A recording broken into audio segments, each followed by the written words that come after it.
Welcome back to our channel. So, ఈ double murder issue నాకు తెలిసి అందరికీ తెలిసుంటది. కానీ వికారాబాద్ యాచారంలో జరిగిన ఈ డబుల్ మర్డర్ ట్విస్ట్‌ల మీద ట్విస్ట్. ఇది క్రైమ్ సీరీస్ చూసి ఇట్లాంటి మర్డర్స్ జేస్తున్నారా? లేదంటే ఇట్లాంటి క్రైమ్ జరిగిన తర్వాత క్రైమ్ సీరీస్ తీస్తున్నారా? అనేది చాలా పెద్ద డౌట్‌గా ఉంది. ఎందుకంటే గుంటూరులో మనం జూషినాం. 'Raju weds Rambai' same movie has tease అలాంటి క్రైమే జరిగింది. ఇప్పుడు ఈ ఆచారంలో దేన్ని చూసి ఇన్‌ఫ్లూయెన్స్ అయ్యి, ఇగో ఈ సురేఖ ఇట్లాంటి క్రైమ్ చేసింది అనేది పోలీసులు రాబట్టే పనిలో ఉన్నారు. ఇంతకీ కేసులో ఏం జరిగింది? పోలీస్ ఇన్వెస్టిగేషన్ ఏం తేలింది అనేది ఈ వీడియోలో మనం మాట్లాడదాం. సో, వికారాబాద్ యాచారంలో దాశరథ, లక్ష్మి వీళ్ళిద్దరికీ నలుగురనమాట పిల్లలు. అందులో ముగ్గురు ఆడపిల్లలు, ఒక అబ్బాయి. సో, ముగ్గురిని చదివించలేకపోయాం. కనీసం ఆఖరిగా ఉండే ఆడపిల్లనైనా మంచిగా చదివించాలి అనుకోవడమే నాకు తెలిసి ఈ దంపతులు చేసిన ఒక పెద్ద మిస్టేక్ ఏమో. ఎందుకంటే ఆడపిల్లల్ని మంచిగా చదివించి ఒక ఉద్యోగం చేసుకుంటే వాళ్ళ కాళ్ళ పైన వాళ్ళు నిలబడతారు. చదువు లేదు కాబట్టే మిగతా వాళ్ళు ఇబ్బందులు పడుతున్నారు అనుకోని ఇగో ఈ నా ఎనకాల ఫోటోలో కనిపిస్తుంది కదా స్క్రీన్‌ల, ఈమెని బీఎస్సీ నర్సింగ్ చేపిచ్చారు.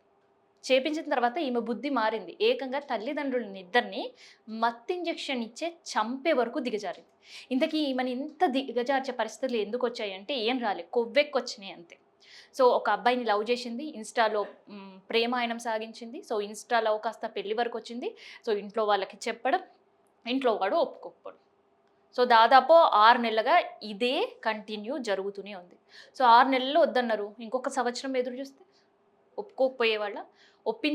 ఎలా ఒప్పించాలి పేరెంట్స్‌ని కూడా ఆ అమ్మాయి దగ్గర ఒక విజ్ఞత లేదు, ఒక సంస్కారం లేదు, ఒక టైం గూడా లేదేమో. ఇమ్మీడియేట్‌గా ఇట్లా నేను రష్ ఔట్ అయ్యి పెళ్లి చేసుకోవాలి అనుకుందేమో.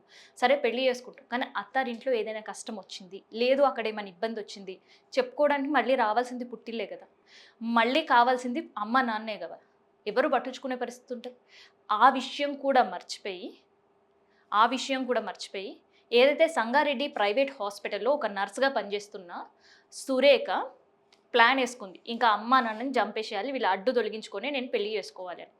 అంత పెళ్లి చేసుకోవాలి అని అంటే వెళ్ళిపోయినా అయిపోయేదేమో. కనీసం వాళ్ళిద్దరైనా మిగతా ఆడపిల్లలకి ఒక పుట్టిల్లని ఉండేది. ఒక అమ్మ, నాన్న అనేది ఉండే పరిస్థితి ఉండేది. కానీ అది కూడా చేయలేదు సురేఖ. మిగతా వాళ్ళ అక్క గురించి కావచ్చు, అన్న గురించి కావచ్చు, ఎవ్వరి గురించి పూర్తిగా తన స్వార్థం మాత్రమే ఆలోచించింది. అందుకనే అమ్మా, నాన్నని చంపేయాలి అనే డెసిషన్ తీసుకుంది. అండ్ దానికి సంబంధించి ఒక మాస్టర్ ప్లాన్ యేసుకుంది. అండ్ ఎన్నో రోజులుగా ఎదురు చూస్తూ సంగారెడ్డి ప్రైవేట్ హాస్పిటల్ నుంచి మత్తు మందు ఉండే మెడిసిన్ బాటిల్స్‌ని అక్కడ ఎత్తుకొచ్చింది. అండ్ వచ్చే క్రమంలో ఒక మెడికల్ షాప్‌లో ఇంజెక్షన్స్ చేస్తారు కదా! సో, ఇంజెక్షన్ నీడిల్స్, ఆ సిరంజిలు అన్నీ కొన్నది. కొని ఇంటికొచ్చింది. మళ్ళీ తన ప్రేమ గురించి చెప్పింది. కులం వేరు కావడంతో, సో, అబ్బాయి ఒక కులం, అమ్మాయి ఇంకొక కులం కావడంతో కులాలు వేరు అని చెప్పేసి తల్లిదండ్రులు ఒప్పుకోలేరు. మళ్ళీ అక్కడ గొడవ జరిగింది.